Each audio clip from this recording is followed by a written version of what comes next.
Suasana bis yang sunyi dan sedikit gelap. Penumpang pun tidak ada satupun yang berbicara.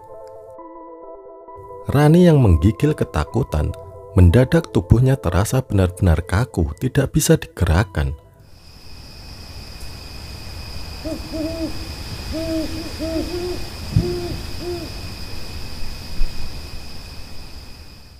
Selamat datang di Buzz Story, cerita waktu malam.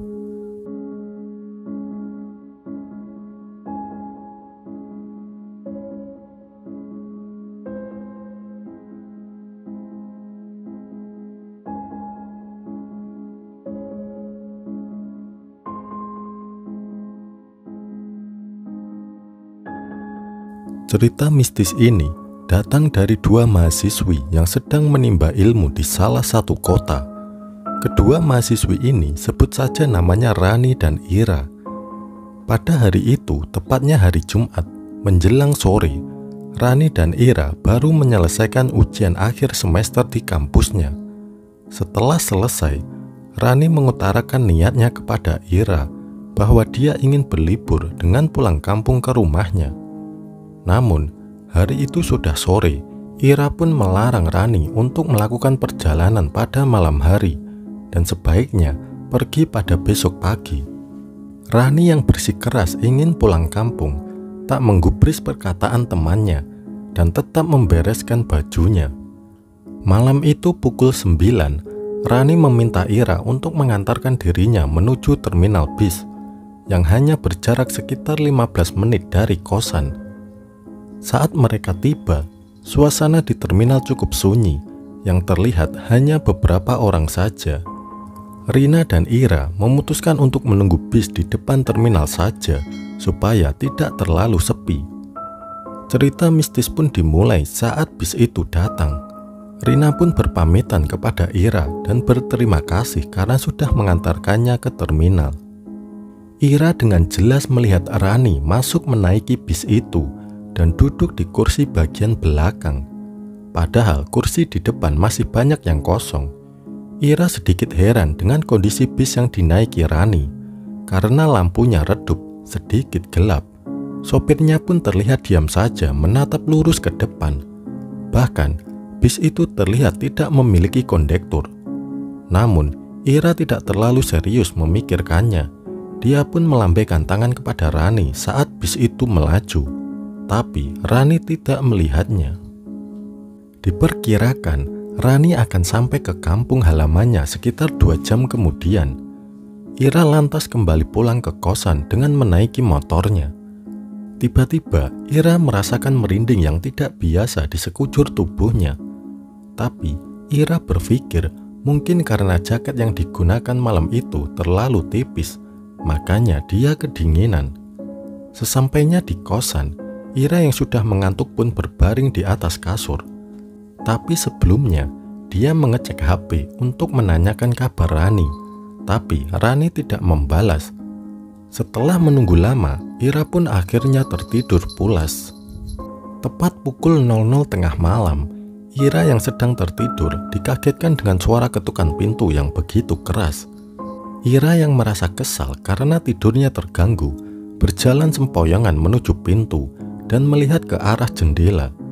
Betapa kagetnya Ira, dia melihat sosok Rani yang ada di depan pintu.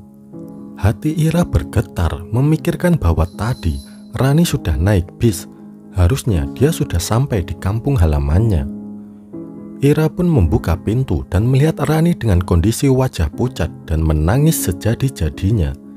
Ira bertanya mengenai apa yang terjadi, tapi tidak ada jawaban. Rani masih terus menangis, malah semakin kencang tangisannya, membuat perasaan Ira gelisah dan was-was. Melihat itu, Ira menyuruh Rani masuk dan berbaring di kasurnya dan mengambilkan air minum. Malam semakin larut, keduanya masih dalam keadaan diam. Ira tahu Rani belum siap untuk menceritakan apa yang terjadi malam itu, hingga tanpa sadar keduanya pun tertidur.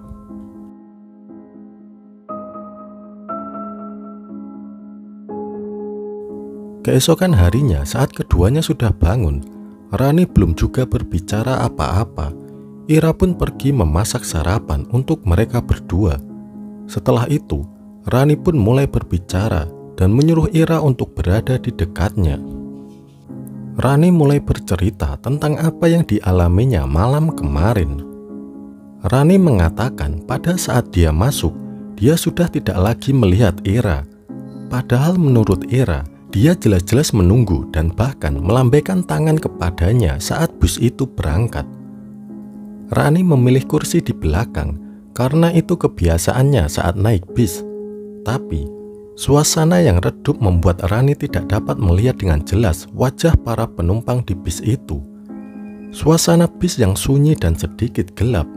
Penumpang pun tidak ada satupun yang berbicara.